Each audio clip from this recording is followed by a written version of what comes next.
Selamat pagi anak-anak, apa kabarnya? Ya, Ibu doakan kamu dalam keadaan sehat dan bersemangat. Nah, sebelum kita memulai pelajaran kita pada pagi hari ini, marilah kita berdoa menurut kepercayaan kita masing-masing. Berdoa dimulai. Berdoa selesai. Anak-anak, hari ini kita masih belajar tentang cerita fantasi ya. Jadi KD-nya sudah Ibu buat yang video keempat dan KD hari ini gak usah Ibu buat lagi ya. Kita akan memasuki bagaimana itu cerita fantasi. Apakah anak-anak sudah siap? Iya, Ibu harap kalian siap dan tetap semangat walaupun kita dalam situasi begini. Oke anak-anak, kita akan memulai pelajaran kita pada pagi hari ini dengan materi yaitu cerita fantasi. Oke? Nah anak-anak, Ibu akan menjelaskan tentang unsur-unsur intrinsik dalam cerita.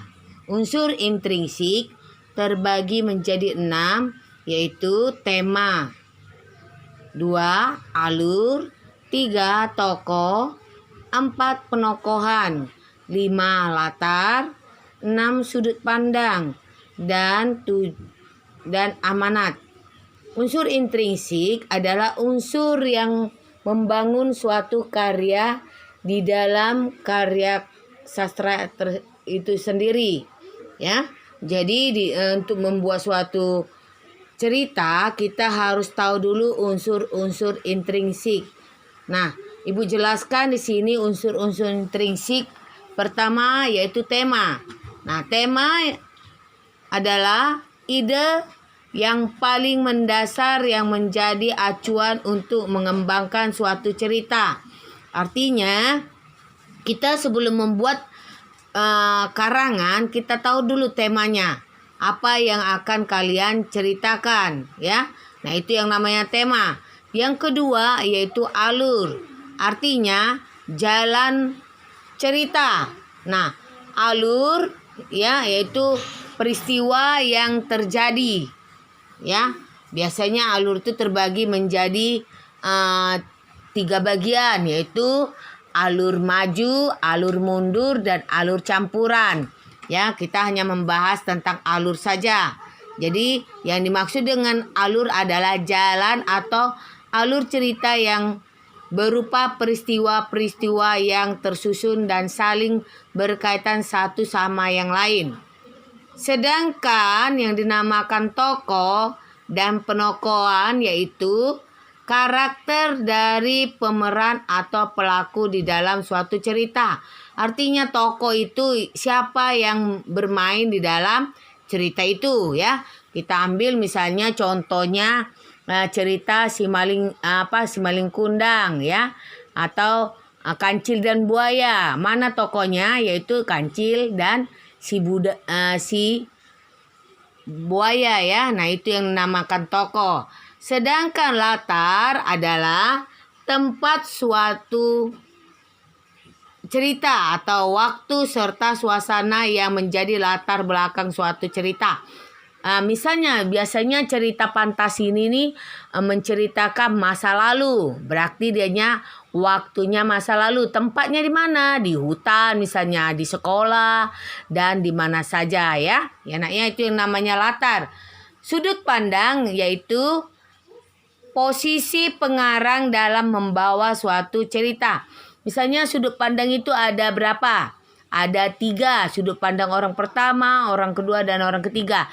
Yang dinamakan sudut pandang orang pertama yaitu tokoh utamanya. Sedangkan sudut pandang orang kedua yaitu lawan bicara dari tokoh utama ya. Sedangkan sudut pandang orang ketiga yaitu sebagai penengah. Kalau dalam misalnya ada 3 orang, nah dia misalnya yang A berkelahi dengan yang B. Nah, sudut orang yang ketiga ini adalah sudut pandang orang ketiga ya nak ya.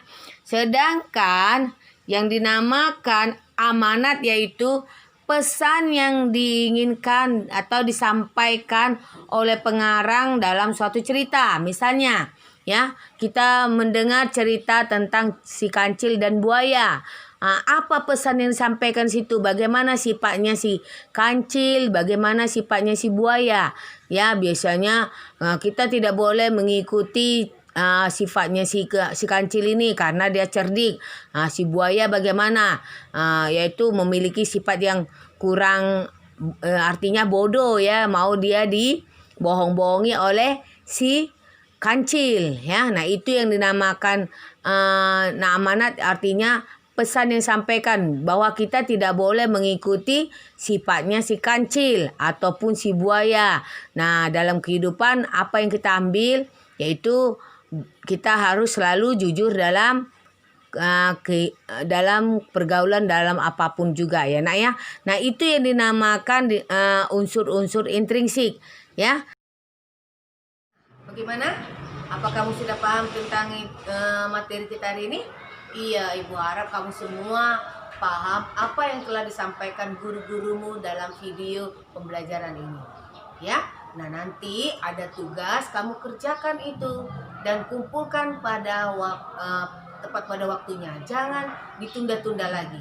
Oke nak, apapun materi yang hari ini kamu catat kembali di buku catatan. Nanti setelah kita belajar seperti biasa, Ibu periksa itu catatanmu ya. Dan kita akan mengakhiri pelajaran kita pada pagi hari ini dengan berdoa bersama. Berdoa dimulai, berdoa selesai. Terima kasih dan selamat pagi, tetap semangat. Oke.